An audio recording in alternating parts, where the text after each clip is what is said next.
Hi everyone, Doug here from Verus Engineering, and in today's video I'm going to show you how you can install our front splitter on your FK8 Civic Type R.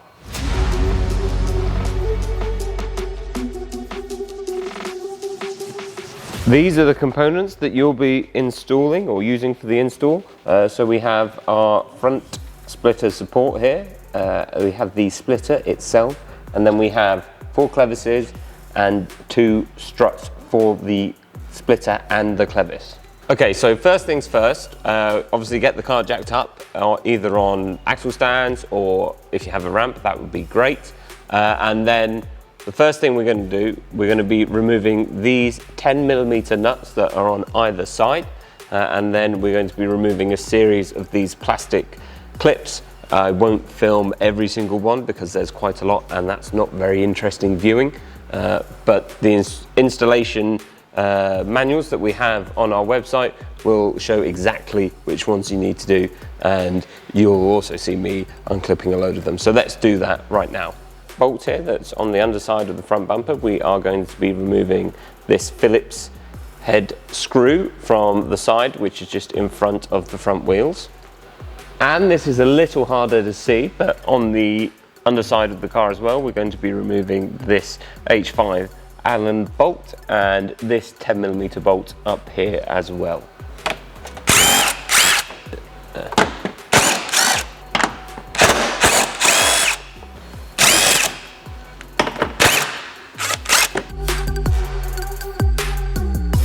So if you're struggling with these plastic clips, it's really quite simple. You just need to get a flathead screwdriver, get it underneath the head, and you actually just want to twist. You might have to go around to the opposite side and twist up, and then it only comes out that far, and then you can just pull it out.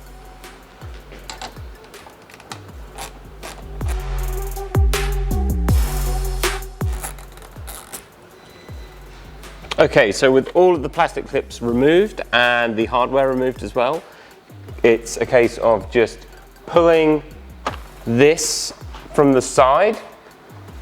I pull it from either side, and then I push this bit of plastic up on the front lip, and then by doing that you'll be able to slide it backwards and then down out the front. So the back end of it goes over this, which is the front part of the front under tray. You can remove that if you want, but there's lots and lots of clips to remove if you do that, so to save yourself a bit of time, I wouldn't bother. So that goes on top of this. So with this being underneath it, you get it out the front and then slide it forward. So to uninstall this, you want to pull down from the rear, and then as you unclip it, you'll be pushing the front of the bumper forward as well. If you start from the sides as well, that'll help it, and then it'll unclip its way down, and then you'll be able to pull it out downwards and backwards. Next, we're going to be installing these rivet nuts into the trim that we've just removed. So what you have to do with that, take the rivet nut like this, make sure, it's hard to see here, but make sure that this serrated surface is what contacts the rivet nut. Take our tool, screw it just by hand outside of the trim that we've removed until it touches, and then we're going to take a 9/16 spanner or wrench and an H5 Allen key, and we're just going to do it up until it stops basically, and then that's how you know you've installed it. So we'll get a closer, more zoomed in footage of me installing one, and then you'll see exactly what I mean. So if we just take a look at half of this trim, and then we can just apply, a mirror image to it, we are going to be installing the plastic rivet nuts into this hole, this hole, this hole, this hole, and this hole. Okay, so I'll start with this one here. Doesn't matter what order you do it in.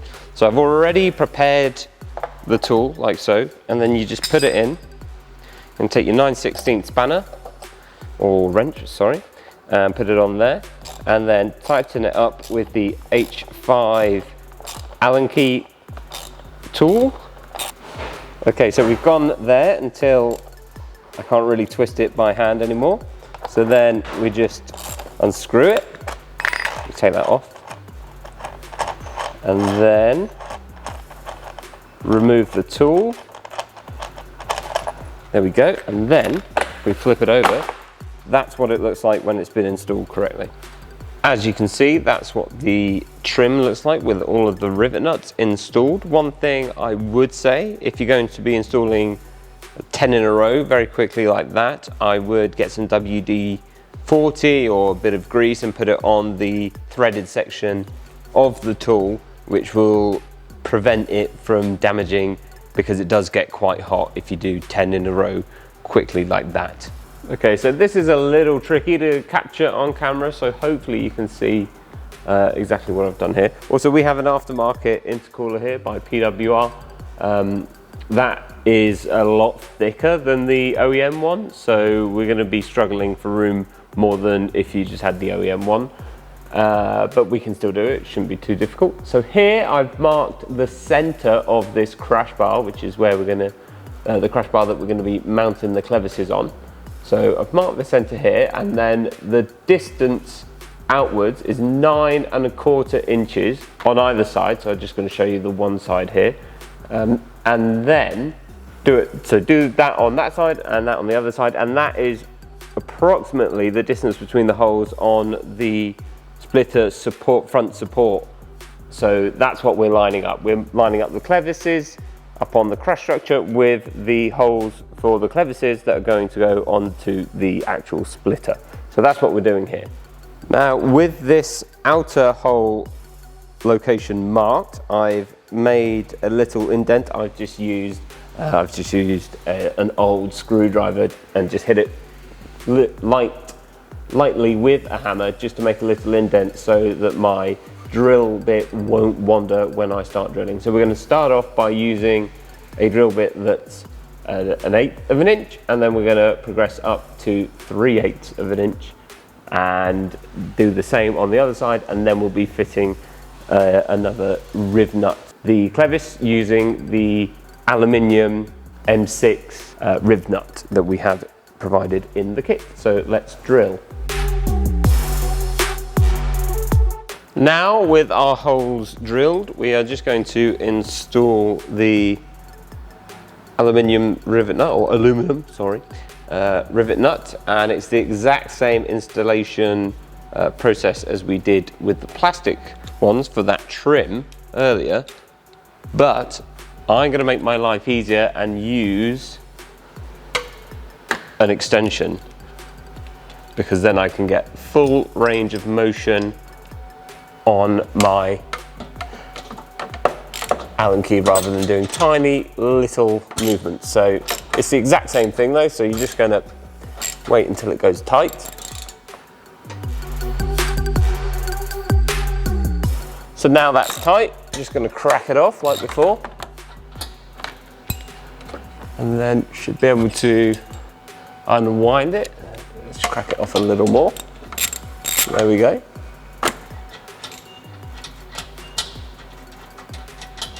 Unwind the tool, and the rivet nut has been installed. I'll get a glamour shot in a second, but once you do that, you just need to repeat it for the other side. It's really nice and easy, and you'll have both of the mounting rivet nuts installed for the clevises. So it might not be in focus, but hopefully you can see up there our newly installed rivet nut, and that is what we're going to be mounting our clevis to. Now we're going to take two of the clevises, the two that don't have the thread in them, and we're going to take our low profile button head cap screw and an H4 Allen key socket, and we're going to mount these on the crash bar, but at this stage we're not going to do them up tight, we're just going to sort of knit them up hand tight, because we still need to feed the support struts through the grill and get our lengths all set correctly, and after we do all that we can then tighten these down. Okay, so now that we have the clevises installed in the crash bar, we are going to be installing the support strut for the splitter. Now, we need two of these extensions on one end. They can only go on one end as they're both normal right-hand thread. So it'll go on one end, and it's up to you which way you want them to be oriented. But I personally like to kind of hide them because I think it looks better. Just personal preference, I just think it looks better, looking more uniform.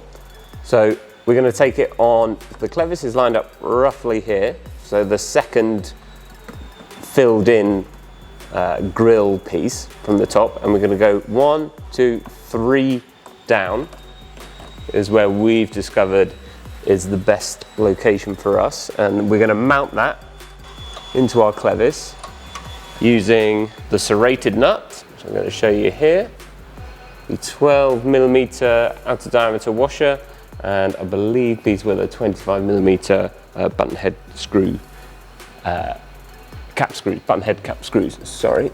And we're just going to get them in place. It doesn't really matter which way around you install them because no one can see them. Okay, and then we're going to repeat the same on the opposite side. So with both of our struts installed, we are now going to reinstall the trim that we removed earlier. So it's quite simply the reversal of what we did to remove it. And then we can go on to actually mounting the splitter. So with that trim back in place, we are going to reinstall all of these plastic clips, except for the ones where we have now put our rivet nuts. Basically, we're going to install all the hardware back in, except for the one with the rivet nuts, and then the two 10mm, I'll just bring it around here, the 10mm on this end, and then at the other end as well, because that's also where we're going to be mounting the splitter. But everything else, everything like this, can go straight back in. Okay, so now that we have that trim installed again, we're going to take our splitter here, and what I recommend doing is getting two of the 30mm M6 button head cap screws and two of the big washers, and just, not even tightly, but just offer it up and get two of them in place. So I've also got my H4 Allen key socket here, which I might not even need. There's one. Always helps to have the Allen key socket though.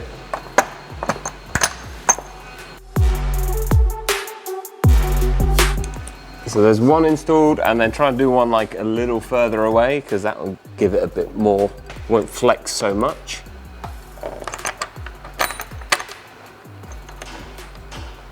And I'm not doing it up tight, I'm just doing it up so that it'll stay in place. Once they're all in position, then I can do it up tight. So, like that. So this isn't going anywhere now. I can shift it side to side if I need to get any of the other bolt holes lined up. And now I'm just going to put the rest in.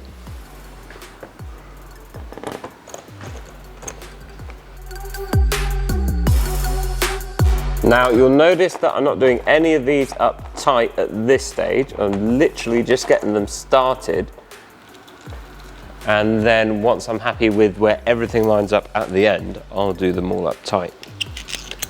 These two here obviously aren't for mounting the splitter to that trim on the underside that we removed earlier. They are where the clevises are going to be mounted to, and so is the front support for the splitter as well.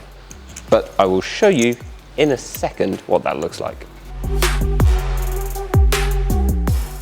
Okay, so now what we're going to do, we're going to take a 25mm bolt and one of the big washers and our front mounting bracket here, a clevis, and try and sort of line this up. So that goes in there. And again, we don't have to get it tight at this point, but we just want to get it started. So there we go. That's that one done. We don't have to worry about it being like lined up brilliantly. We really do just want to get it started at this point. It's much easier to get everything lined up once everything's in place. So that goes up through there. Same on this side. And if you start it by hand, you don't run the risk of cross-threading it. Okay, then the good thing about these is we can lengthen the struts accordingly. We're also going to make sure we have the splitter at the right angle, but I'll do that in a second. So now we can tighten everything up, and then we'll lengthen these struts accordingly, and we'll get this set up at the right angle, and it'll be installed. Okay, so I've used one of these, a digital protractor, to make sure that my splitter is nice and flat. So we're running at 0 degrees, but if you don't have one, which I'm sure most people don't have one of those lying around, then you just have to do it by eye, but you can still get pretty accurate results trusting your eye. So to adjust the length, or like the angle, I wound this in or out, so I pulled this down and then wound in or out to make it longer or shorter. And now that I'm happy with the height, so every time I check the height, I put the bolt through there and read the measurement. But now I'm happy with it on both sides. I'm just going to install these with the remaining 25mm bolts and 12mm washers and the serrated nuts, and then we're going to wind these up here. This is left-hand thread, so sort of opposite to normal. Then we're going to tighten them up with an 11mm spanner or wrench and a 10mm spanner or wrench. And then we're going to tighten these up too, tighten these up underneath, and then the splitter is installed. It's really that simple. So 10mm goes on there, and then this to tighten like that. Same on this side. 10mm goes on there, and then tighten like so. And then we're going to do these up. Keep a hold of my 10mm, even though they are serrated nuts, so in theory you can sort of just get it so it touches. And then, in fact, we'll do that on this side. So I've just got this nut so that it touches, and then because it's serrated, it will start to grip. So in theory, I don't need this spanner, but if I want to make sure it's done up properly, I'm just going to hold it in place. There we go. We'll do the same on the other side.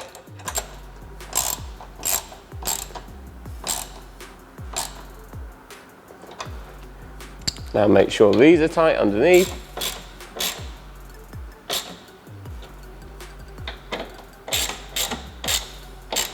That is now fully installed. It can even sustain the weight of a fat little Englishman, me. So there you have it. That is the installation for the Verus front splitter for the FK8 Civic Type R. Pretty easy one, don't even have to take the bumper off on this, which is always nice. And it's pretty strong, can withhold my weight quite easily. So if you have any issues yourself, don't hesitate to contact us at sales@verus-engineering.com. But hopefully this, along with the instruction manual, will be enough to sort of guide you through, and you shouldn't run into any issues. Thanks.